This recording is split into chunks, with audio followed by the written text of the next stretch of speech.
إلا الله.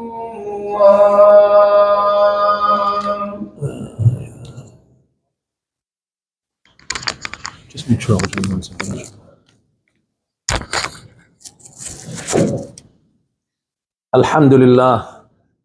الحمد لله نحمده ونستعينه ونستهديه ونستغفره ونعوذ بالله من شرور أنفسنا وسيئات أعمالنا من يهده الله فهو المهتد ومن يضلل فلن تجد له وليا مرشدا. الحمد لله غافر الذنب وقابل التوب شديد العقاب ذي الطول لا إله إلا هو إليه المصير. اللهم لك الحمد يا من لم تتخذ ولدا ولم يكن لك شريك في الملك ولم يكن لك ولي من الذل والله أكبر كبيرا. وأشهد أن لا إله إلا الله الأحد الفرد الصمد الذي لم يلد ولم يولد ولم يكن له كفوا أحد. مالك الملك يؤتي الملك من يشاء وينزع الملك ممن يشاء يعز من يشاء ويذل من يشاء بيده الخير وهو على كل شيء قدير.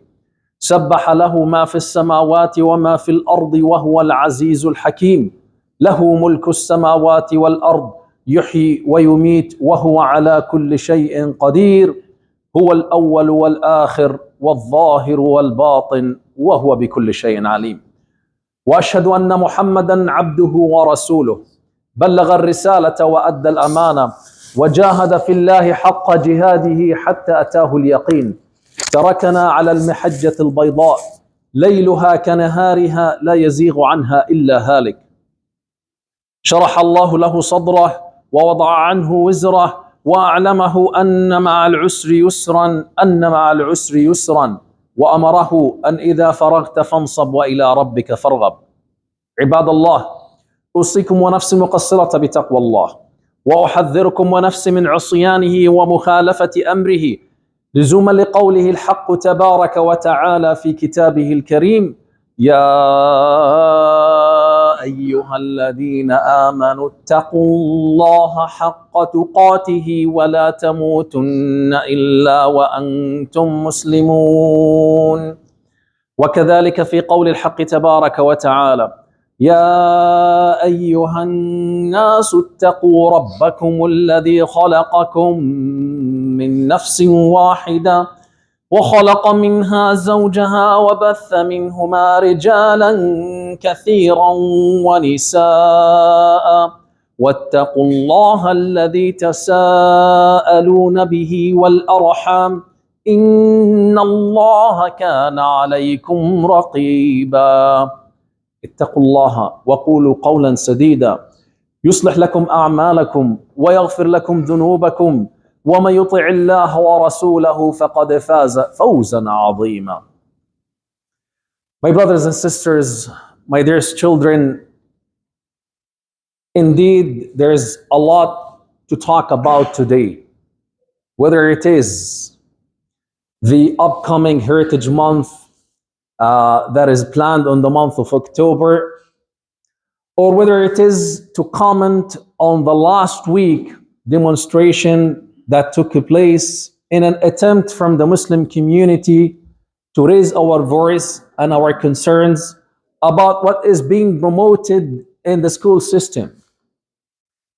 And as majority of us are aware, there were different opinions within the community whether we should be having such a huge demonstration with such a momentum, with the way that is going to be executed, or should we be using different avenues of lobbying and using groups of advocacy groups to promote the agenda we're trying to promote in the society in which we're living in. But clearly, the outcomes of this demonstration was not perceived right. Clearly, there were those who have transformed the objectives of this demonstration from angry parents, concerned individuals about the mental health and well-being of their own children, and the moral values of our faith and our community, and generally speaking, the society in which we're living in, into being a demonstration that is promoting phobic and bigot ideas. And the minute many board of schools heard about this, they sent letters to the parents denouncing this demonstration.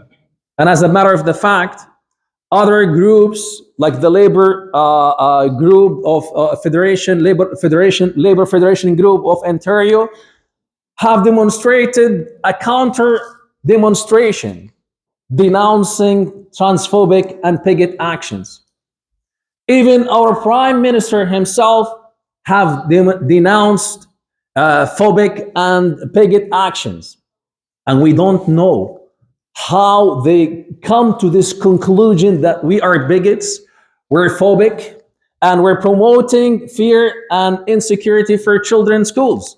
What we're promoting and what we're demonstrating for is basically for our own rights to have our children who are going to school that are supported by our tax money. And this is a fact that most of the time is not being put into the equation. It's our tax money. It's our money that puts school into actions. And schools are meant to prepare our children to be educated in different scientific skills and learning skills would help them to be able to become professionals in the future, to be able to sustain the economy, to be able to sustain their own living. And that's why we have a quote-unquote secular schooling system, because the school is not supposed to be dealing with religion, nor dealing with other issues, but primarily focusing on the educational component of the children's life. And it's unfortunate that now the school boards are considering advocacy groups' opinions, agenda, and excluding the parents who are the stakeholders of the children in the children's life. So that's why you will find that many Muslim families and non-Muslim families also who have values are aggravated and outraged with the system with the changing in the educational system in our public schools. And many parents are not too familiar with what is being promoted. What is being promoted is to an early stages of your child's life to promote differences between what is sexual and what is identity or gender. Now we all know that Allah Azza wa Jal said in the Quran, وَمِن كُلِّ شَيْءٍ خَلَقْنَا زَوْجَيْنِ اثْنَيْنِ لَعَلَّكُمْ تَذَكَّرُونَ. That Allah Azza wa Jal have created us in pairs, male and female. And we know that Allah Azza wa Jal said to us in the Quran, وَمِنْ آيَاتٍ خَلَقَ لَكُم مِّنْ أَنفُسِكُمْ أَزْوَاجًا لِتَسْكُنُوا إِلَيْهَا. And we know that Allah Azza wa Jal have created this system and everything that He created. And this is to help us be able to maintain and sustain the existence of our species as a human being on earth, so that we're able to procreate in a certain value and principles.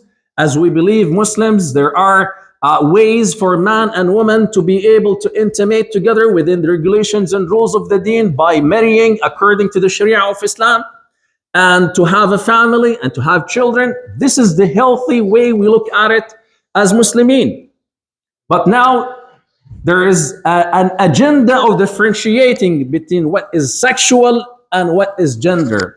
What is sexual is what you are born with since birth as a male or female. And what is gender is, according to the agenda of these people, is what the society influence the child to be in the future. And this is clearly nonsense, because if you were to trace the origin of the cell for man and woman, you will find clearly that the origin of the cell for man and woman is distinct between a man cell and a woman cell. Even the physical appearance of a man is different than the physical appearance of the woman. The biological and physiological functions of the body are distinct from one side to another side. The hormone flow of the bloodstream is different from between a man and a woman. And the psychological interactions with others also distinct from between a man and a woman. These are basic facts that that the history does not dispute about, nor the civilizations of the world have disputed about. And that's why in Islam we have clearly this clear distinction in the Sharia rules and the regulations of the life between what's in for the man and what's in for the woman. When it comes to tahara, the way man is expected to perform tahara and the regulations and rules of tahara are completely different than it is for the woman. When it comes to salah and fasting, it's also the same thing. There are times when women are exempted from performing the salah and exempted from fasting because of the rahmah of the deen of Allah Azza wa Jal, for them to be able to deal with their physiological and biological differences between them and the man. And there are also different assignments in our religion to what a man is expected to do in life and what a woman is expected to do in life. A man is expected to be the person who is in the position of qiwama, and the woman is expected to be the one who is a mother, whom the Prophet sallallahu alaihi wasallam have honored and made the Jannah underneath her feet as a result of her contribution to the advancement of the society in which she's living in. So this is a very clear distinction between the two sides. And Islam at the same time also clearly endorses these differences and create the psychological, psychosocial atmospheres that endorses each sex in the individual born in this life. Now, what the new system is trying to promote for us or to our children is to say to them, yes, you are indeed born with certain sex, but you have the choice on your gender in the future. And that creates so much chaos and confusion for our children. And that's why now the number of children with mental health issues is staggering. As an imam, as a psychotherapist, I'm overwhelmed with the number of young people, youth coming for counseling. And I frankly say to them from the beginning, this is something new to me. I am trying to be able to understand and help and deal with. This is something that we need not to hide away from or to shy away from and pretend that does not exist. The youth who are the young people who come to me for counseling are living under tremendous pressure. Some of them are contemplating on taking their own life as a result of the misery they're living in. These are quite serious issues. They're not light issues of people are just, having fun or just talking about things in their life. We're talking about fundamental principles and issues that affect the well-being of the person. When someone is pushed to the edge and think and contemplate about taking their own life as a result of the so much pressure they're living in, then there is a serious problem that we need to deal with.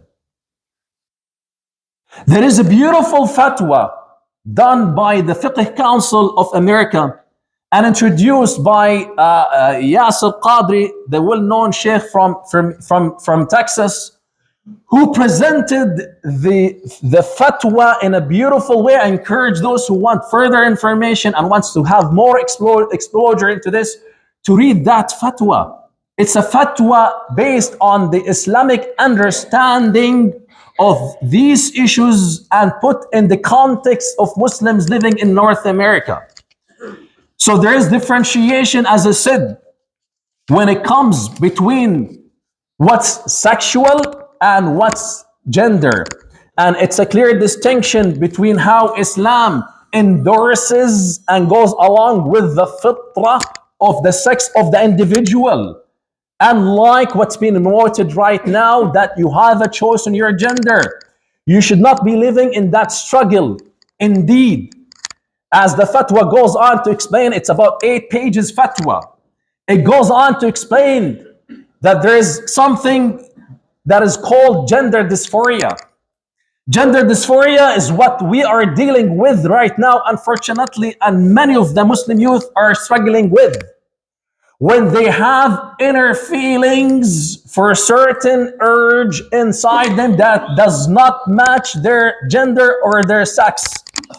Now, this is called gender dysphoria, where they're being encouraged to go and seek medical treatment or surgery to transform their gender from whatever they are to a new sex that would make them be aligned with their own desires.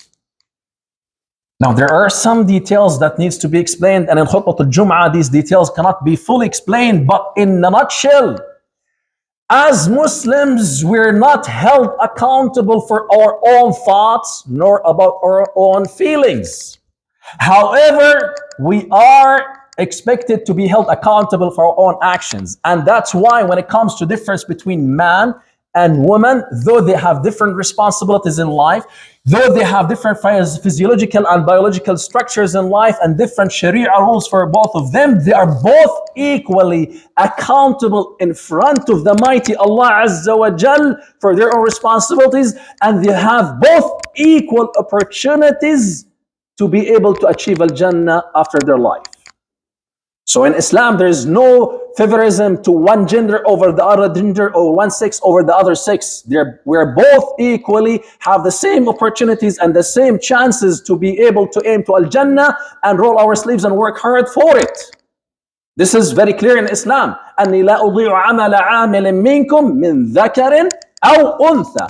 I do not undermine the action of the acts of either gender. So this is very clear. So Allah Azza wa Jal, or Islam in general, does not penalize us for our feelings or our thoughts that come to our mind. However, Islam encourages us and holds us accountable for all actions.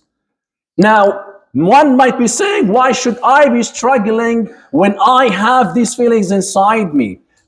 Well, you are expected to be in this dunya, which is a life of a trial. This dunya is not Jannah. If you think that this is your Jannah, you are wrong, because you come here as a result of Adam coming down to this earth.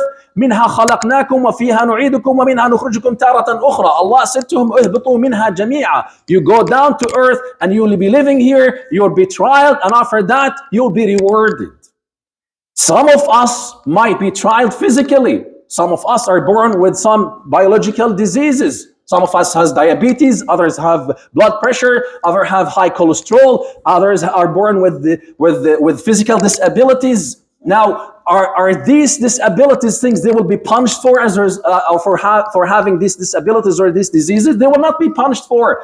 There's something that Allah Azza is testing them with. If they were to be patient, if they were to seek the help and the assistance medically to be able to live with their disability and be thankful to Allah Azza for giving them the chance to be alive and to be able to worship Him, and if they utilize this disability or this disease to make it an avenue for them to be able to get more rewards and to be supplemented in the scales of Allah Azza, as it is the case with so many patients, then alhamdulillah. As we say, if life gives you lemon, make a lot of lemonade. So if you're being tested in your life physically or emotionally or intellectually, then seek the pleasure of Allah Azza wa Jal for being patient and submit to the will of Allah Azza wa Jal. So the same to be said with these people who have these feelings of being attracted to the same gender or feelings that they are having a different sex role in their life. We say to them that Allah Azza wa Jal is testing you. We acknowledge that you have a test in your life. So please, when people come to the masjid or they come to you, are talking about these issues, do not look at them down, but rather give them the chance to feel comfortable to seek the right help to be able to deal with their own problems. As I said, this problem could get as severe as people thinking about and contemplating about taking their own life, which is a very serious matter.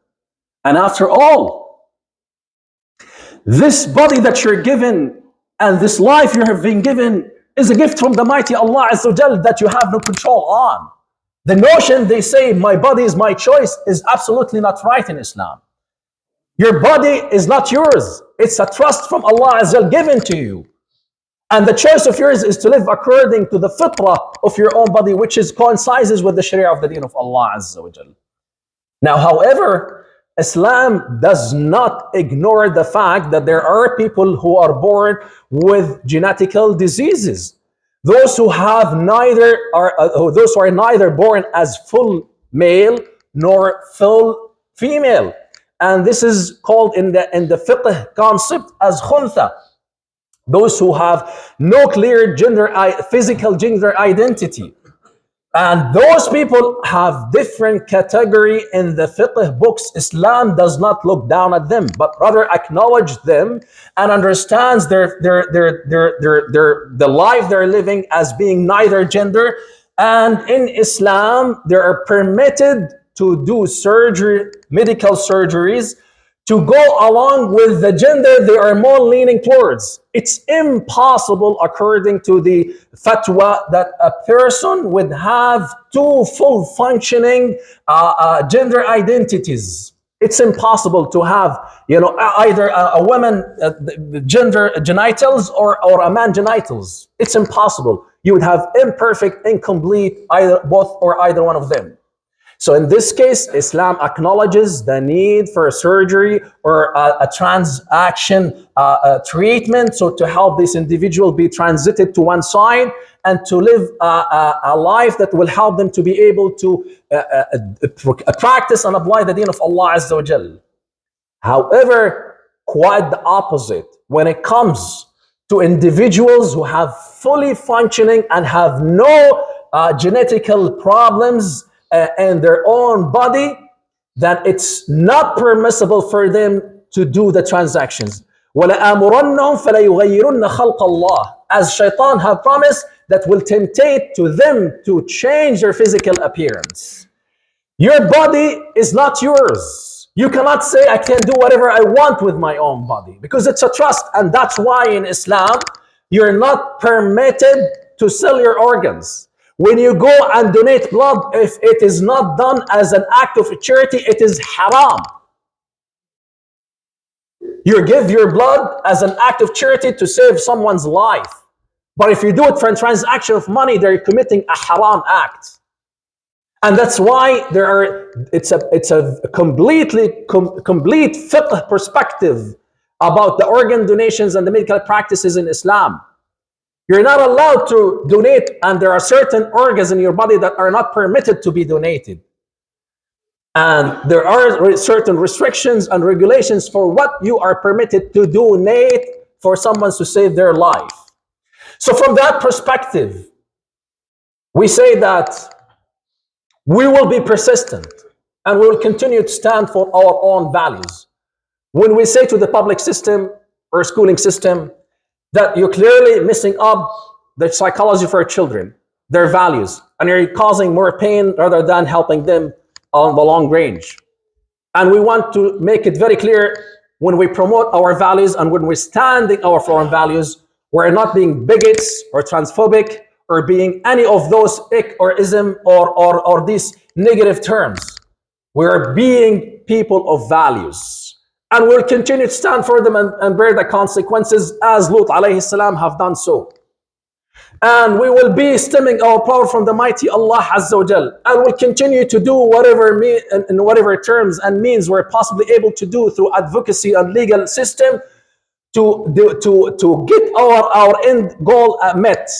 Do we have any hatred against any individual or any group? No. Clearly, we say it very clear and bluntly. We do not have any hatred against any person. Lakum dinukum waliya din. You have your own faith, you have your own way for practicing your life. Leave me alone to be able to practice my own beliefs and my own values in my own life. And having said that, we need to also be more mindful and aware about the mental health. Mental health of our children is important component of their life. If you are seeing your children or someone else in your life who are exhibiting issues like this, do not undermine them, do not belittle them, do not penalize them for having these thoughts or these feelings, but rather seek professional help that would help them to be able to deal. There's difference between someone who brags about what they believe in and denounce the values of Islam and someone who comes to you clearly with tears in their eyes, as there's so many who have come to me with tears in their eyes and struggling. They need some help, guidance to be able to move on into the right path and be able to live a normal life.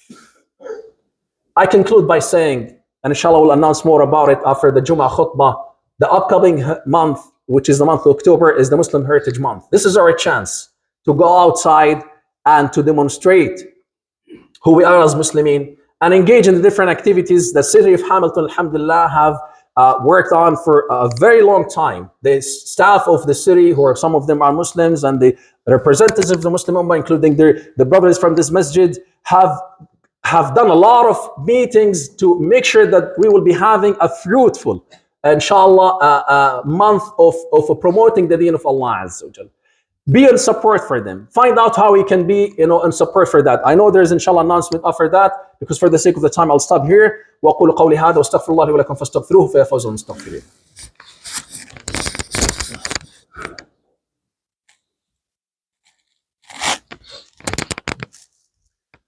الحمد لله نحمده ونستعينه ونستهديه ونستغفره ونعوذ بالله من شرور انفسنا وسيئات اعمالنا، من يهده الله فهو المهتد ومن يضلل فلن تجد له وليا مرشدا. ان الله وملائكته يصلون على النبي يا ايها الذين امنوا صلوا عليه وسلموا تسليما. اللهم صل على محمد وعلى ال محمد كما صليت على ابراهيم وعلى ال ابراهيم، وبارك اللهم على محمد وعلى ال محمد كما باركت على ابراهيم في العالمين انك حميد مجيد. اللهم إن عبيدك أبناء عبيدك أبناء إمائك، نواصينا يا رب بيدك، ماض يا رب فينا حكمك، عدل فينا قضاؤك. نسألك اللهم بكل اسم هو لك سميت به نفسك، أنزلته في كتابك أو علمته أحدا من خلقك أو استأثرت به في علم الغيب عندك بأن تجعل القرآن العظيم ربيع قلوبنا يا رب. اللهم اجعله جناء لهمومنا وأحزاننا يا أرحم الراحمين. ربنا هب لنا من أزواجنا وذرياتنا قرة أعين واجعلنا للمتقين إماما. ربي أوزعني أشكر نعمتك التي أنعمت علي وعلى والدي وأن أعمل صالحا ترضاه وأصلح لي في ذريتي إني تبت إليك ومن المسلمين. اللهم اهدنا واجعلنا سببا لمن اهتدى. اللهم احفظ أبناءنا، اللهم احفظ أبناءنا وأبناء المسلمين. اللهم نسألك برحمتك أن تحفظ أمة الإسلام. اللهم احفظ المسجد الأقصى يا رب العالمين. اللهم احفظ المسلمين في مشارق الأرض ومغاربها فإنك على كل شيء قدير. وصلى الله على سيدنا محمد وعلى آله وصحبه أجمعين وأقم الصلاة.